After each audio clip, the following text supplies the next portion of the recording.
Hi అండి. పొంగడాలు చేద్దామని ఓ 3 గంటలైతే కోపిన rice ఒక కప్పుడు తీసుకొని నానబెట్టుకున్నాను. శుభ్రంగా 2 సార్లు కడిగేసుకొని మిక్సీ గిన్నెలో వేసుకోవాలి. కొద్దిగా రాళ్ళుప్పు వేసుకున్నాను. కప్పు రైస్కి కప్పు బెల్లం పొడి వేసుకున్నాను. పచ్చి కొబ్బరి ఒక కప్పుడు వేసుకున్నాను. ఇవన్నీ కూడా మెత్తగా మిక్సీ పట్టుకోవాలి.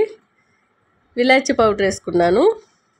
చూసారు కదా, మెత్తగా మిక్సీ పట్టుకొని ఒక గిన్నెలోకి తీసుకొని దాంట్లో ఒక 2 స్పూన్ల వరకు గోధుమ పిండి వేసుకున్నాను.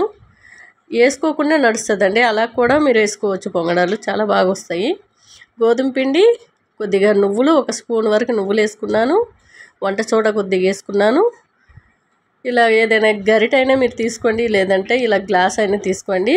వేడి వేడి ఆయిల్లో ఒకే దగ్గర వేసుకున్నట్లయితే చక్కగా పొంగడాలు ఇట్లా ఆయిల్ అటు పైకి ఇట్లా వేస్తూ ఉండండి.